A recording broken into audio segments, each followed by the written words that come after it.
Good morning. Good morning. Welcome to Unity Pflugerville, or Unity Spiritual Center, Pflugerville. And we appreciate you being here. I'm looking for my notes, and I'll find them any minute. There they are. It's interesting. Sometimes what happens to me, not every week, but a lot of times, something will happen at the beginning of the week, and it'll stay with me all week, and I work on it. And this is one of these weeks. I happened to overhear a conversation with the prayer folks at Unity Silent Unity at the village. And the prayer facilitator used the term generative consciousness. And that phrase has been working over in my head. And I wrote the article about it, but I keep looking at it. And in looking at it, I guess the reason is such a strong phrase. Now, I tried to get I Googled the phrase itself and got nothing. Okay, but I Googled generative and I got begin or creation or start from nothing and create something. Okay, generative means to imagine something into existence. It really means taking something from zero into a full project. Okay, and consciousness is what I know of or what I'm aware of. So the conversation is very, very salient in today's world because we're looking at artificial intelligence. We're looking at how we learn. We're doing a lot of work on languaging. When I use a word, it goes into the storage in our brain. How did the storage get there? How do we create memories? And how do we know to act on certain things? And if you look at artificial intelligence, which is a big issue today, in the computer world, all you've got is yes and no. Those of you that are computer geeks know that all I have is on or off or 0 or 1, yes or no. So in the computer world, learning something is yes or no. So yes, I do it, no, I don't do it. So those are the decisions that take place. And they are looking at, can a robot take over a human's work? And in the context of yes and no, they can. In other words, if I know that if I do this, this will happen, the computer can learn that. So it can learn yes or no. Yes, I do it, no, I don't. So it's a whole series of thousands of yes and no's.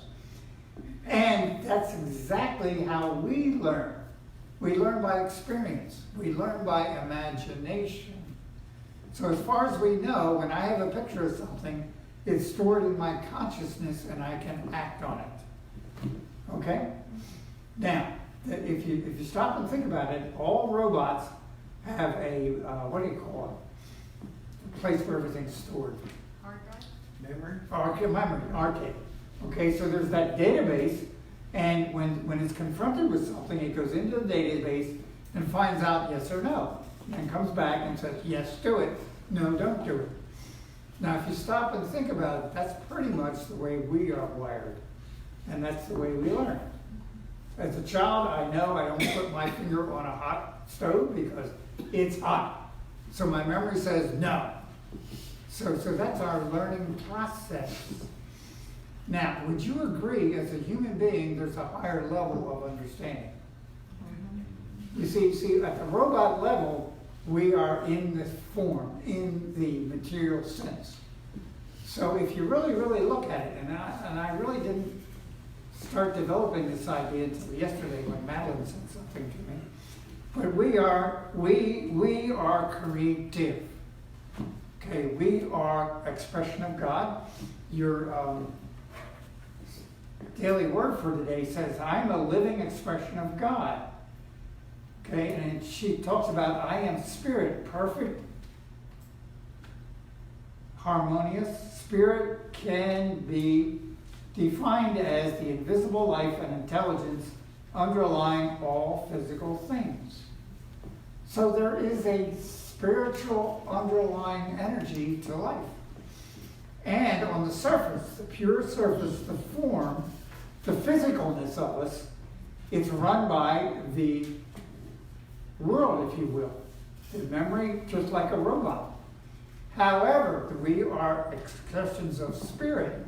So at the spirit level, there's a higher understanding. Okay? So the question is, what level do we live on? And there are energies for good in the universe. The phrase,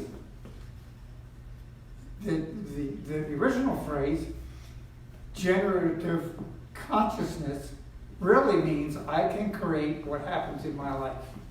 So I can generate my consciousness, and I can generate what I think and how I interact with life, just like a robot. Everybody there?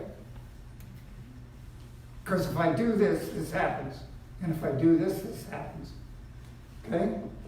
Now, the only problem is the robot doesn't have an overall strategy for the highest and best. The robot doesn't know how to create something that doesn't exist.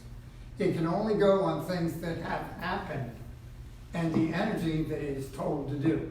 Everybody there? Mm-hmm. So the robot has to act on something it already knows.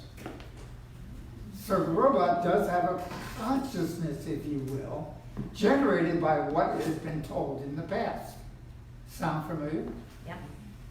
However, what differentiates us from a robot and a spiritual human being?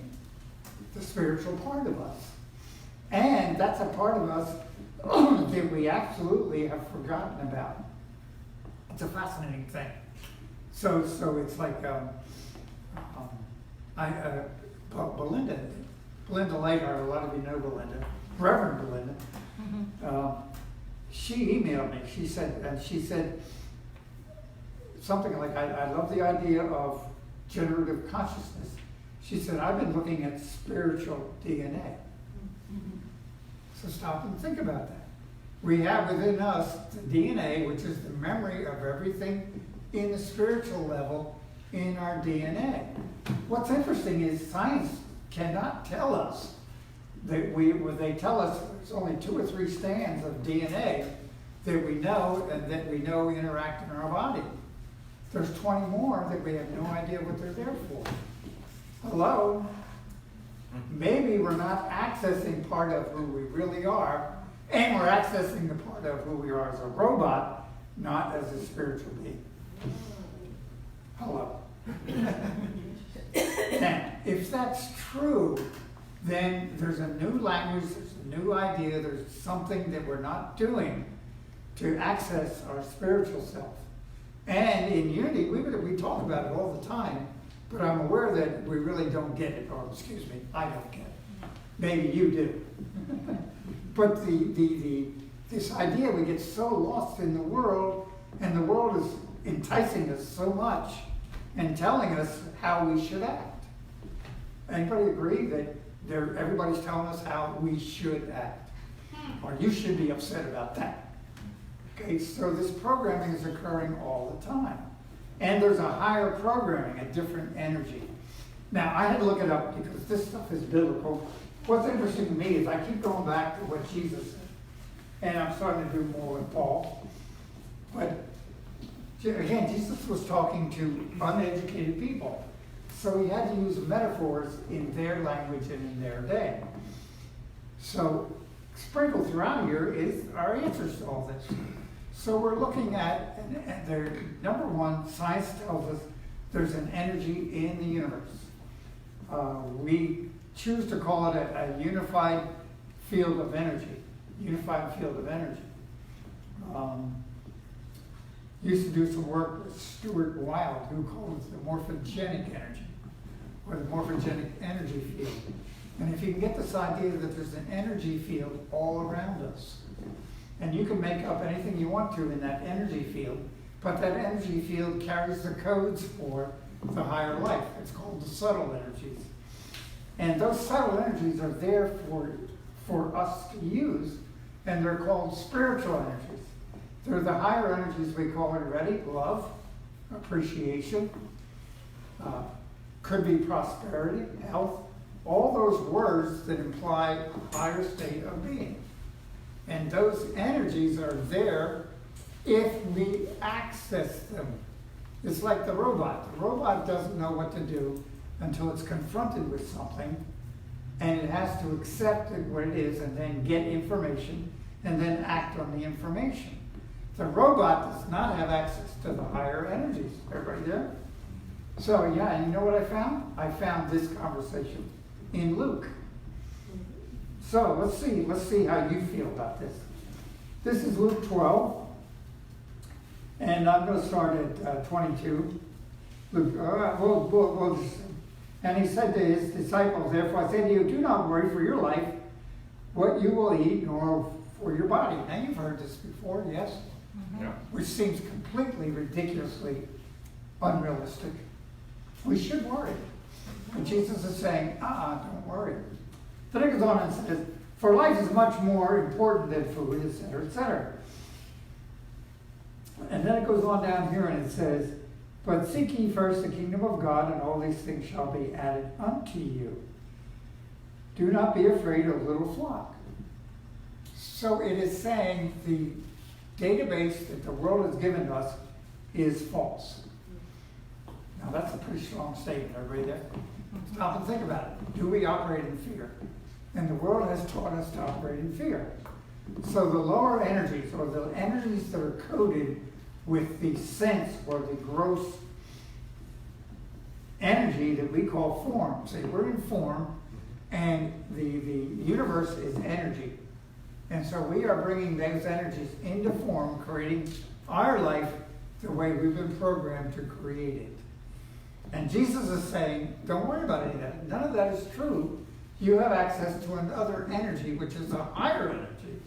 And that energy can produce whatever you need. Now, Paul, who is a very interesting character, we're not going to get all involved in that, but he has a conversation in 1 Corinthians. And remember, and he is writing to that church, and here's maybe an idea. Everybody ready? For things which we discuss are not dependent on the knowledge of words and man's wisdom. So the things we talk about, they don't understand. So it has no concept with the normal scientific wisdom of today. In other words, this is beyond today's conversation. So I'll say this again. For the things which we discuss are not dependent on the knowledge of words and man's wisdom, but on the teaching of the Spirit. And Spirit by definition is what? Everywhere present under all conditions, in every molecule and everything in the universe. So Spirit is everywhere present, and Spirit is teaching us if we are open to Spirit's conversation. Then it goes on and says, but on the teaching of Spirit, thus explaining spiritual things to the spiritually minded. So there is an energy for good in the universe.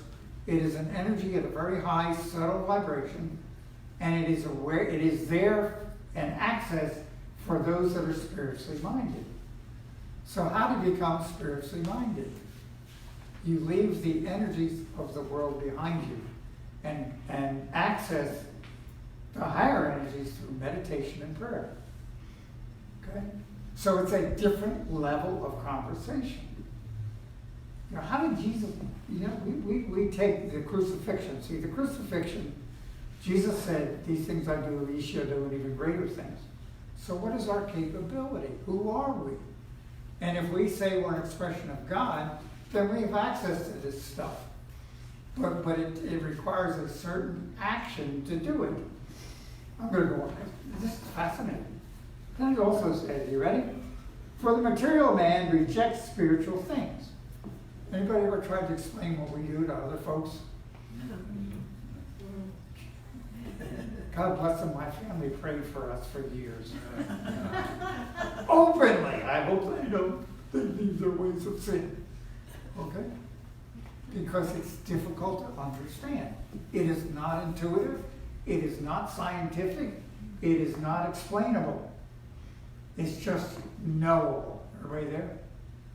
And the whole idea between this new book, A Course of Love, is to leave learning behind and step into knowing.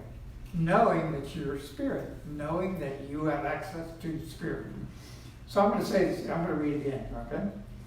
So Paul is saying here, for the material man rejects spiritual things that I'm going on, for they are foolishness to him, neither can he know them, because they are spiritually discerned. So do you get it? So at some point in time, we have to make the decision that I'm leaving this world behind and I'm going to step into this world. And that's a major step. It takes time. It doesn't happen overnight. And there are groups out there. Pamela Nirgananda said, do not worry, you can reach enlightenment in this lifetime, which is a pretty big step if you stop and think about that. So we are talking about spiritual awareness, and we're talking about this. The original concept was generative consciousness. So we can develop a consciousness of spirit and create a spiritual life around us automatically. We can build that church $1.3 million next week. I believe that. Okay? Most of the time. Do you understand how doubt comes in? And that's our job, is to keep working on spiritual ideas, keep working on prayer, keep working on meditation. And there's a whole openness in meditation. Tuesday night, we hold centering prayer. And centering prayer and meditation, I believe, is a key to entering the new world. Because there's an energy for good in the universe. The problem is we have created an energy for negativity, and we're wired to that. Because when the TV, I go back to the TV again. I won't tell you how much time I spent in front of TV yesterday. I was watching the Texas game. But do you understand that we are being seeded with negativity all the time, which keeps us in the lower energies in our body and keeps the energies from accessing the higher levels of understanding, allowing us to express our true spiritual self. I'm going to finish this up. Let's see. But the spiritual man discerns everything, and yet no man can discern him. So the spiritual person, I'd rather use the spiritual human, discerns everything, and yet no human can discern them. So we've got to give up trying to explain ourselves to others, okay? Because the world out there doesn't understand. And if we're going to be on a spiritual path, then we need to be on a spiritual path. And it's kind of like, okay. And then, Jesus was asked a number of times, how can I tell if somebody's on a spiritual path? And his answer was almost always, by their fruits you shall know them. And what he meant was, by what's in their life. Are things working for me? Okay? How's my health? Okay? How's my wealth? How's my relationships? How do I find crazy things like, I don't know, when you go to buy something and it's on sale. It's just a spontaneous, day-to-day type environment that the Spirit of God is with us. And when we dwell in that Spirit, just like it says in the Daily Word, we are taken care of. And it's really stepping into that, into the belief in that. One of the things we attempt to do in the church is to have a variety of different ideas. Okay, Tuesday night is centering prayer, which is to me the beginning of a spiritual path. Kat is doing Catherine Ponder on Tuesday night, which is the prosperity end of things, but also declaring who I am and making affirmative prayer. Wednesdays we're dealing with A Course of Love. A few of us are working on that, which is means letting it all go and becoming the Christ self.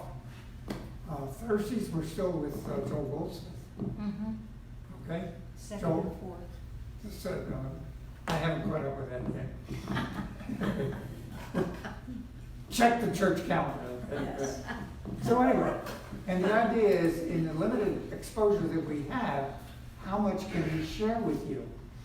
But it's still you that has to make the decision to do things. Many times we have to make the decision, not just once. And it's over and over and over. It's like And I have to ask myself, do I really get up early and do my prayer work in the morning? Do I do affirmative, instead of sitting there worrying about something, am I saying, thank you, Father, I know this is good, this will all work out? Am I reading the daily word every day? Am I speaking in a positive way? Am I truly expressing love to all my political friends? And I bring that up because it's a big issue right now. And how easy it is to get caught in that downward spiral. So all of us are faced with these, and it's our decision every moment of every day what we're thinking. And remember that I generated consciousness, and the consciousness shows up over here.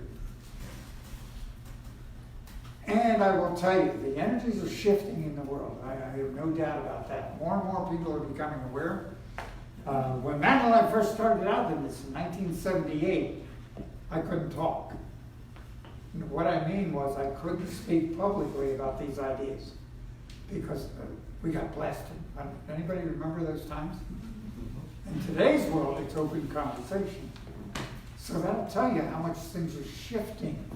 And one of the issues is, anytime something comes up for healing, the things that are keeping it from healing have to come to the surface.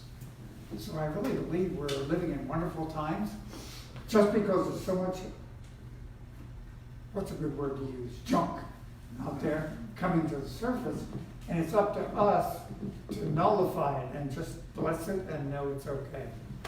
Because you are the expression of spirit. You are running your life. Each one of us is creating your own life the way it is existing in your life.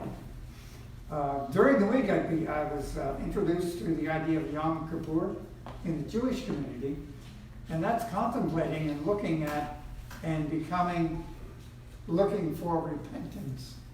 So to me, it was an interesting period of time to look at am I happy with everything in my life? Have I generated a consciousness of what I want? And if it's not there, what do I have to do? Come back over here and generate a consciousness of what I do want. So the kingdom of heaven is within. It's the Father's good pleasure to give you the kingdom. And guess who has to choose it? Each one of us does. Now, can I do it for you? No. I'm working on doing it for myself. You'd be lucky if you get that. And each of us is on our own journey. Because Bruce's journey is different than mine, is different than Terry's. But each one of us is in spirit and is spirit expressing itself. So the question is, what are we generating over here to create the consciousness of the lifestyle we want? And I'm asking that because I know that we can together generate the spirit of happiness, joy, health, new church, good relationships, prosperity, and whatever it is we're looking for. Because the kingdom of heaven is within, and my Bible tells me that it's the Father's good pleasure to give me, give you, give us the kingdom. So thank you for letting me share that with you. All right. Now,